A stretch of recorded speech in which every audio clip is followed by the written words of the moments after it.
Now for some quick hits. We gotta move quickly. There's no time. Move fast there, come on! And here we go on a Tuesday installment of America's favorite sports talk radio segment. It is time for quick hits right here on the Jake Asman Show. On Saturday, on pay-per-view, two division world champion Gervonta Tank Davis sets his sights on history and a title in a third weight class against champion Mario Barrios. So you can check out that fight on Showtime pay-per-view this Saturday night. We begin quick hits by talking about the most dominant athlete in sports. The most dominant athlete in sports pitches in Queens. He was on the mound yesterday. This was how Jacob deGrom wrapped up a first inning facing one of the best hitters in the league, Ronald Acuna Jr. of the Braves. Ron with a couple of fastballs quickly ahead of Acuna 0-2. And he takes care of them quickly at 101. deGrom lays down his marker. 3 pitches, 1 strikeout. The way he's able to hit his spot on that outside corner, I just sometimes don't even understand how great his mechanics are. He is the best pitcher in the game. deGrom yesterday, a lot of concern how he would look after he had to leave his most recent start once again after only 3 innings or 4 innings, whatever it was. Well, he goes out there and he pitched 5 scoreless innings, lowering his ERA to 0.50. The Mets beat the Braves 4-2 in game 1 of their doubleheader. So deGrom only went 5 innings. And, yesterday was umpire day around Major League Baseball. It was the first day that MLB umpires were assigned to check pitchers for foreign substances. So this was deGrom afterwards when asked if he had any issues with being searched for some sticky stuff. Were the 2 sticky stuff checks kind of what you expected them to be, or did it take you by surprise at all? They said going into it they were going to check, and I expected it. It is what it is, and they wanted to go ahead and check, and that was fine. It was fine. Jacob deGrom doesn't need sticky stuff to have an ERA of 0.50. It's amazing. Ron, is Jacob deGrom not the most dominant athlete in sports right now? It's absolutely insane what he's doing right now. I can't even process the fact of 10 starts, 0.5 ERA? And 12 starts, 0.5 12 ERA. starts. 12 starts, 0.5. I mean, you can't even get a run against him. He's the most dominant. You barely get half a run against him. Most dominant athlete in sports. Right now, it's deGrom. Yeah, right now. Maybe you argue Ohtani because he's also a hitter. And he's got like a 2.5 ERA. But I'm sorry, deGrom is just so dominant. And it's not like deGrom doesn't hit himself. Yeah, come to me with Ohtani after the home run derby. Then we'll talk. deGrom has driven in more runs this year than he's allowed. That's that alone. By 2, not just barely. I mean, he's driven in 6. He has 6 RBIs versus 4 runs that he's allowed. It's just ridiculous. Yeah, ridiculous. He just seems to get stronger. But yesterday had all the makings of a game that the Mets would blow. And I'm glad that they're actually winning for him. Well, they split a doubleheader yesterday. Well, but they're winning for him, yes, though. They did. They've righted that ship. Dominic Smith helped deGrom out with a 3-run homer in the 5th inning. deGrom was not allowed to run in 4 straight starts. 22 innings pitched, 37 strikeouts in that span. Yeah, Moses' last start, he pitched 3 scoreless innings, faced 9 batters, 8 strikeouts. Yep, had to come out. I mean, that's unheard of. He's the best pitcher I have ever seen in my lifetime, like on this run over the last couple of years. And it's funny, you think back a couple of years ago, I thought Noah Syndergaard was going to be this guy. I thought Matt Harvey was going to be this guy. He was like the 3rd-tier pitcher on that Mets roster. I got news for you. He was 4th. So originally, that's right. The Mets acquired Zach Wheeler in 2011. Right, I forgot about him. They traded Carlos Beltran at the deadline and got back Wheeler from the Giants, who was a prospect. Wheeler was supposed to be the Mets ace. Then the Mets ace of the future was Matt Harvey. And for a while there, he started the All-Star game, and obviously we know Harvey's career fell apart due to injuries. Then it was Thor. It was Syndergaard, the guy that got it back in the R.A. Dickey trade. deGrom, I don't want to say he was an afterthought, but he was always like one of the guys in that staff. And he has outlasted all those guys and has taken his game to just a different stratosphere. So, It's not like deGrom had all this hype. He was the converted shortstop. He was like the fourth guy and like the thoughts of like the Met fan of like the aces of the future. He wasn't supposed to be an ace. And man, is he just so good. And really, from 2018 to now, there hasn't even been a pitcher close to his level of dominance. And I mean, to say he's running away with the Cy Young this year is ridiculous. It's all about health. He's got to stay healthy. Yeah. Right now, Jacob deGrom. If the season ended today, unanimous decision, right? I think he gets the MVP vote too. If not, he's second, third. I mean, I don't know who would you put up against him in the National League right now. As far as MVP goes, yeah, it's tough. Maybe Tatis. Tatis, maybe he's on the team that has one of the best records. Yeah, By the way, that soundbite you wanted me to play next got corrupted, so we can't do it. Is that right? Yeah. Let's go with that. Is that right? Let's go with that. Well, it's all right to play an 8-0. Talk about an 8-0 game. We don't need to talk about a 4-1 game. So I have to play a call of the Lightning dominating my team, and then we don't get to play a call of you know what? Manny Machado dominating your team. Computers are funny, man. The Dodgers' streak of being favored in a game ended at 150 consecutive games yesterday. Why is that? Well, they were on the road in San Diego to take on the Padres and Ronn. Let's see if this corrupted file somehow still plays when we reference what Manny Machado did in the first inning of the game last night.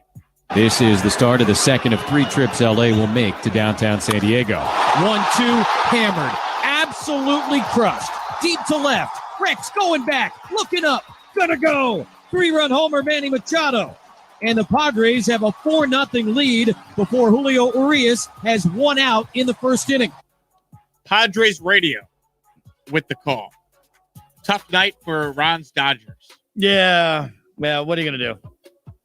I don't know what it is. What it is about the Padres that the Dodgers are struggling with. They're really good. No, I know. I get that. That's what it is. No, but I mean, the Giants are really good, and we're not really struggling against the Giants. They're playing good teams, and they playing well. The Padres come in, and it's like, oh my God, little brothers. The Giants are ahead.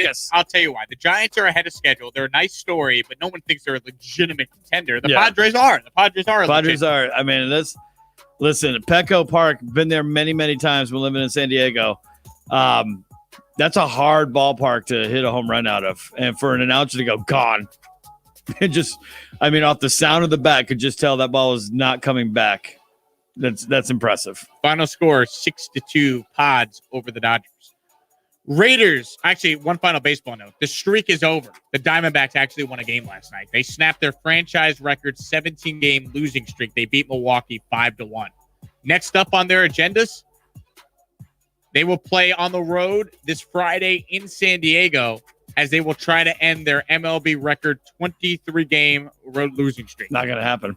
They've lost 23 games in a row on the road, but they finally snapped their 17-game losing streak yesterday. So Congrats to the Diamondbacks.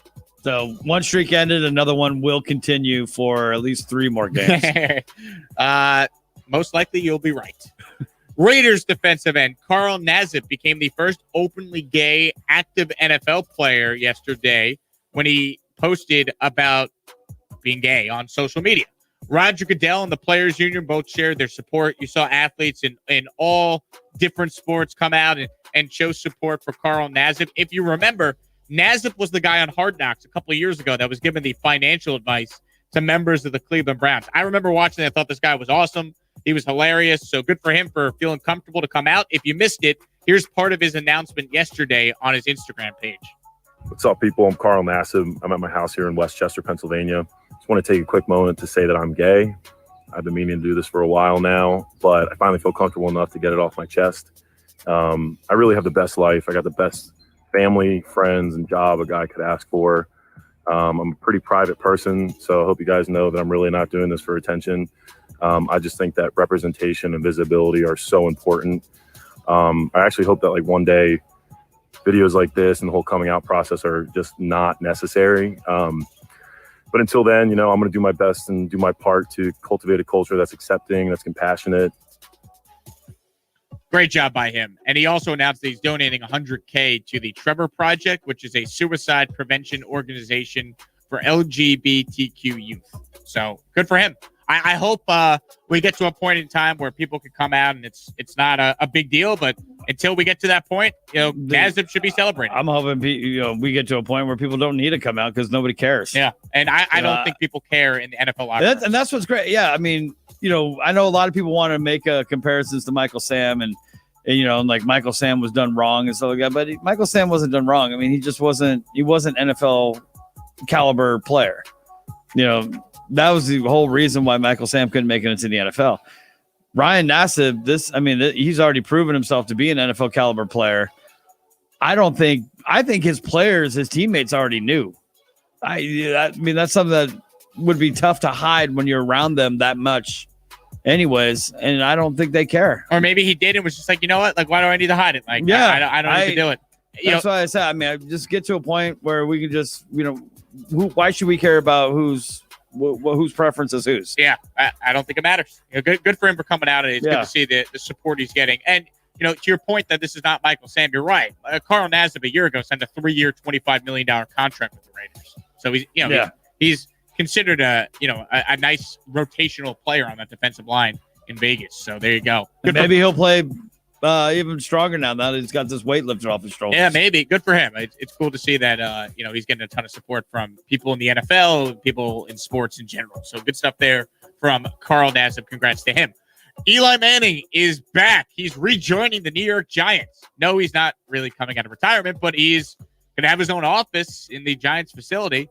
He is joining the Giants in their business operations department. He'll have a role also with fan engagement, which I don't exactly know what that means, but I have to imagine it means you get to, shake hands, kiss some babies with Giants season ticket holders and Giant fans that pay the big bucks to have suites on game day. I'm sure Eli will be there and, schmooze it up with them, so to speak.